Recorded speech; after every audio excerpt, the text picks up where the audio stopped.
Today on the show, we try to fix what definitely ain't broke.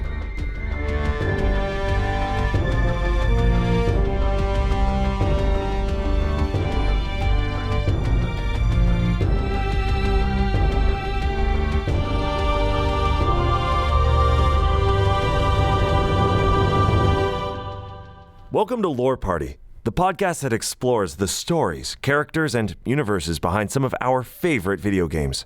My name is Leo. And my name's Abu. And Leo, I gotta say, this game may be perfect and unbroken, but my heart is broken because of today's episode. Well said, my friend. Well said.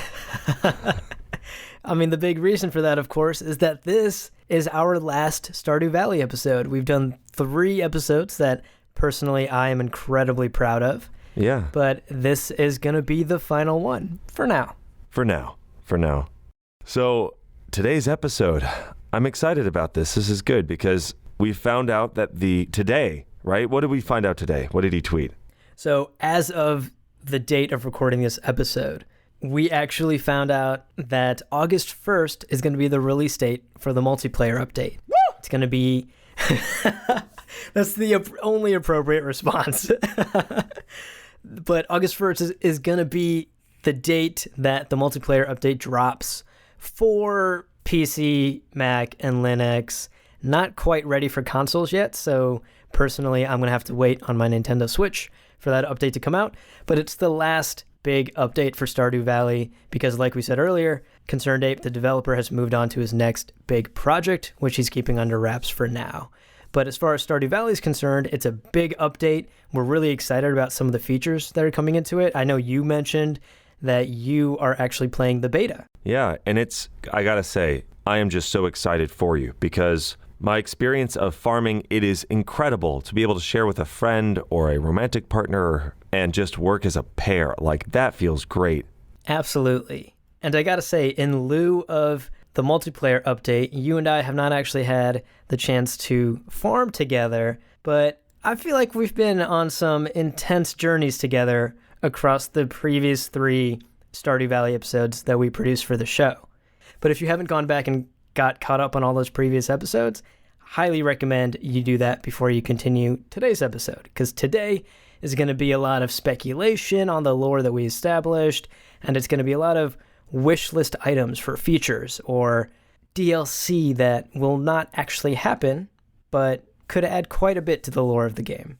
Well, and I think it's because when we talk about lore, right, we talk about the history, but we also talk about how much the world is built. We talk about how three-dimensional the world really is. And part of that comes down to how the characters change, how they evolve, what new features are added. So some of these things might be expansions of what exists. Some of these may be grounded in the seeds of what have already been planted by Concerned Ape in the existing lore. But it's going to be good. I'm excited. I thought you were going for some farming puns there, planting seeds. Maybe we're going to open our geodes of ideas and talk about... I'm not going to go down this route. Let's just jump into our ideas. Let's just jump in. That's good. So we came up with 2 ideas each. One, we tried to keep reasonable and something that could potentially be added to the game. And then the other idea we came up with was a bit more wishful in what we would want added. So I'll let you kick it off first. What was your first idea? This is the reasonable one. My idea was an expansion of the existing crops and specifically some of the revenue trees that exist. Like in my gameplay, the first time I did a lot of wine, beer, and ale. And I liked aging that, and I liked kind of collecting the casks, and I really enjoyed that. So what I was thinking was an expansion of that, right? So more brewables. Sake would be thematic, a video game, right? Great. Vodka, whiskey, and then even fermented things like pickles and I'm going to mess up the pronunciation of this, but I love it, surströmming. Yeah, I don't think I'm even going to try and give that a shot, just looking at the spelling of that on my screen. But that's interesting that you bring up the fact that you can age a lot of these drinks, because personally in my current playthrough, I just upgraded my home and I got the cellar. I got the final home upgrade. I got the cellar. I got the aging barrels. I've been putting cheese in there. And of course, I've been putting any alcoholic drinks that I brew in there as well. Something that's bothered me about that, though, is I expected the wine to become a different product, to become like aged wine or some sort of fancier, nicer wine. But all it does as it currently stands is just upgrade the star value, the quality value of the product you put in. And it turns it into a purple star item instead of a silver or a gold. So I actually love this idea, and I love that this is your reasonable idea because it's something that I think could easily be implemented.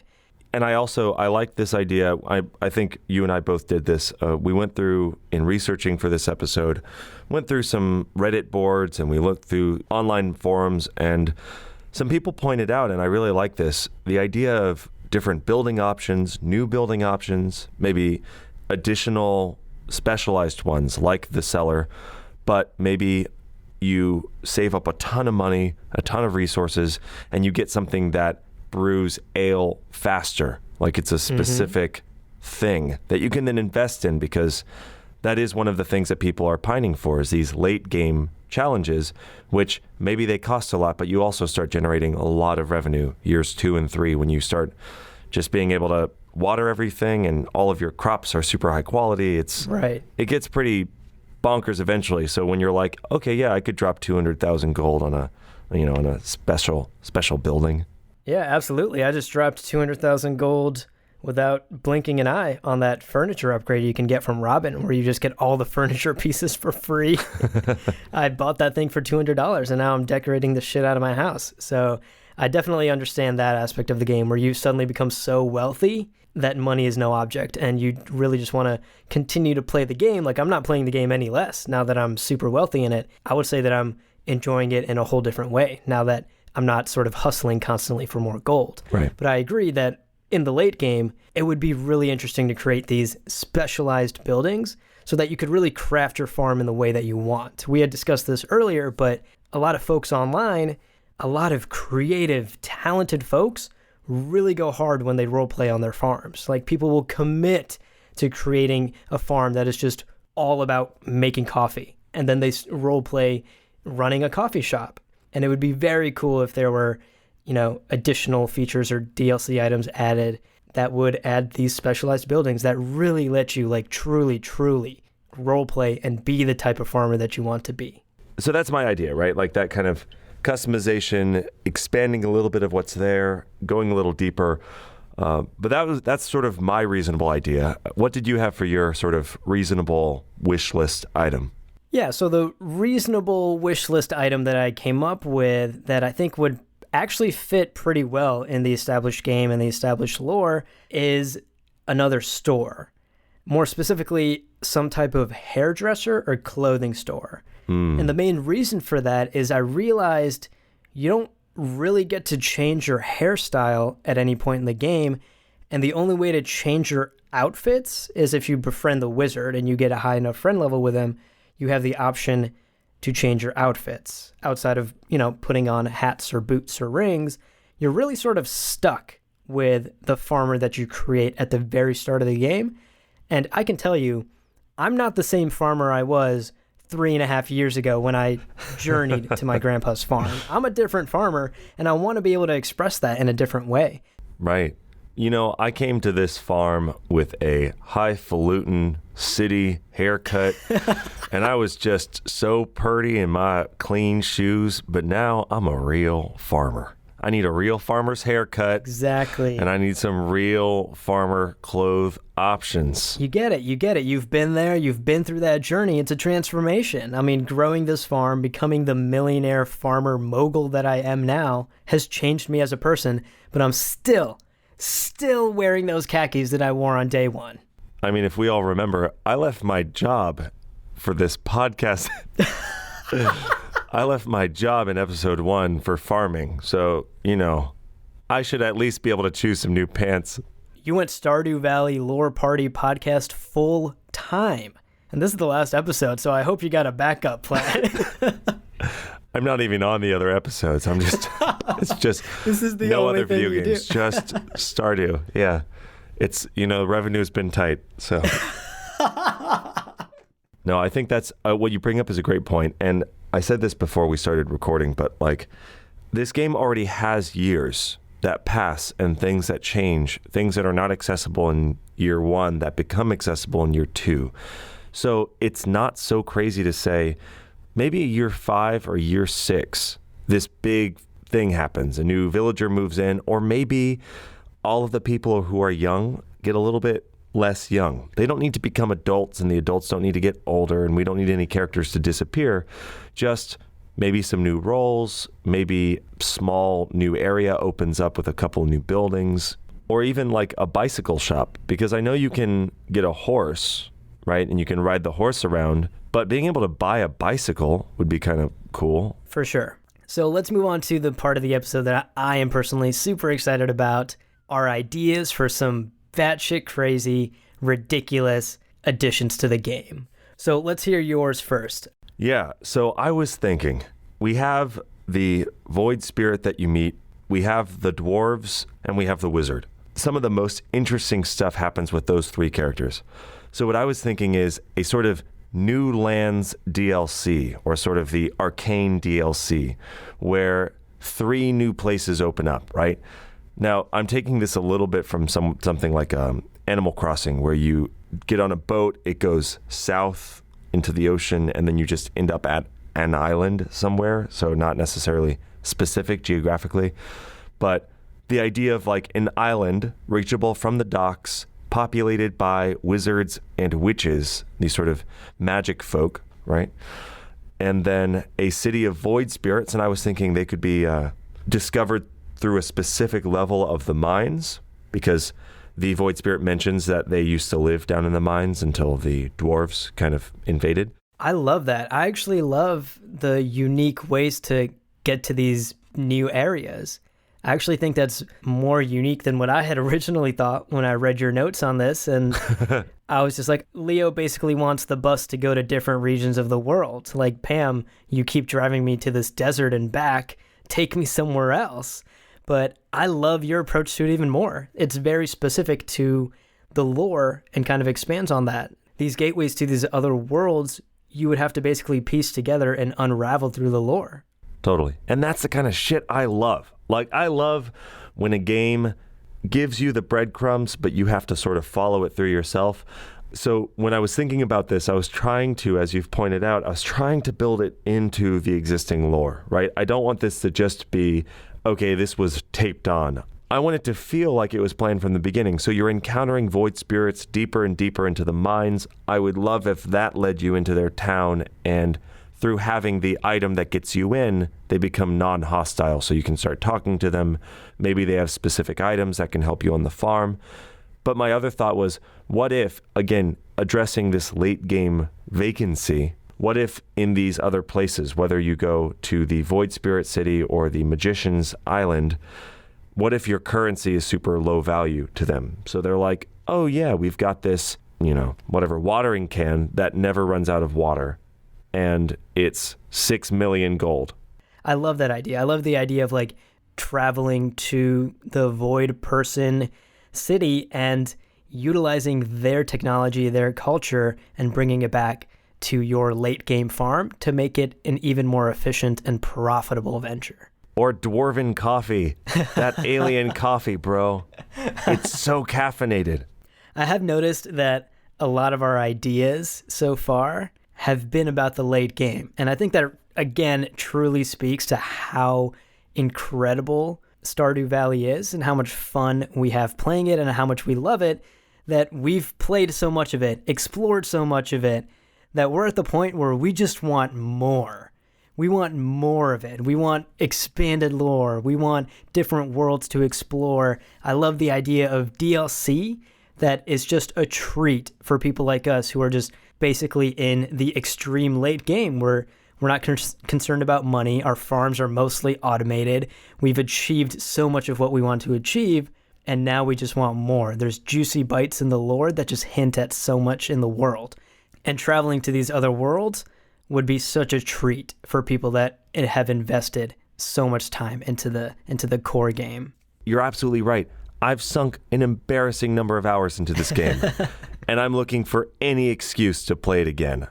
Another very minor idea that I had that I think could actually be more reasonable. We'll get to my unreasonable idea. I'm pretty excited to talk about that. But I wanted to sneak this in real quick. I wish you could do more with a pet outside of just fill their watering bowl and pet them every day. I don't know. Another potential festival could be a dog show. So my sister actually works on a farm. And the thing about farm life is pets become tools. They become resources. So you have dogs because they chase away coyotes that would otherwise eat your farm animals, right? You have cats because they eat rats, because they eat mice, and because they deal with some of those pests, in addition to being great companions. Mm-hmm. But having benefits and maybe downsides or challenges of some sort around your pet. Totally. But anyway, let's move on to my unreasonable idea. And this was actually inspired from another game. Your idea was inspired from Animal Crossing. Mine was inspired from this indie game called Moonlighter, which I've had my eye on for quite some time. It's a dungeon crawler / shop simulator, which is a really interesting combo. So you dungeon crawl in the night, hence the name Moonlighter. And then during the daytime, you run your shop and you sell the things that you essentially loot. That's a feature that I think would have been really interesting to have in Stardew Valley, because I'm realizing the further I get into the late game, and again, talking about late game, I just have chests full of stuff that I've accumulated that I'm not sure is worth anything or is worth the trouble to sell. I think would be interesting to have the option to open up a shop in that Joja Mart, to buy it out, to fix it up, and to run a shop. Totally. And it also gives you the opportunity to engage with the community in a new way, right? Like you have maybe new dialogues with some of the characters. You might have, the opportunity to help other characters get things that they want. I think it would be really interesting if you could actually hire some of these folks too. So it may not be as in-depth as Moonlighter, where you're actually maybe setting the price or figuring out the business model. But I think it would be interesting to sort of have to work on the upkeep of your shop and to actually hire on some extra hands to help you run the shop. I think that would be another interesting wrinkle. Or like Vincent. Vincent could sweep the store. Are there child labor laws in Stardew Valley? I don't know. We'll have to ask the governor when he's in town one day a year. The single day a year that he stops in and checks in on us. Yeah, for sure. I think Vincent would probably fall into the category of too young to be a chimney sweep. This one's a bit more of an outlandish idea, and I categorized it as my more wishful item on my list because I think it would sort of break the game. The game is really about that sort of daily cycle of getting up, tending to your animals, tending to your farm, tending to your relationships in town. I think having to run an entire shop on the side and figure out sort of things like profit margins and how to run the business and how to hire other folks, that would probably overcomplicate things. But yeah. I think it would be so much fun to do something with that abandoned Joja Mart, because it's just sitting there. And honestly, it's an eyesore. And honestly, it could be simplified. They could say, you can only do this once you've been married, once you've become married, and force it to be your spouse runs the store 5 days a week.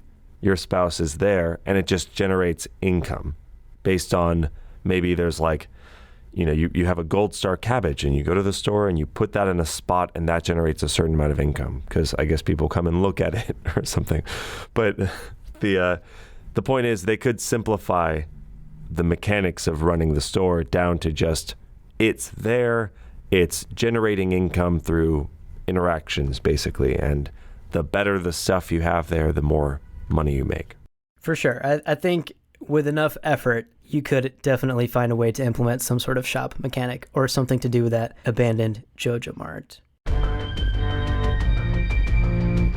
Well, that about wraps it up. We hope you enjoyed this episode. If you did, maybe take a second to rate us and review us on Apple Podcasts. It really helps us grow the show. And be sure to connect with us on Instagram and Twitter at lore_party. Thanks for listening, and we'll see you next time.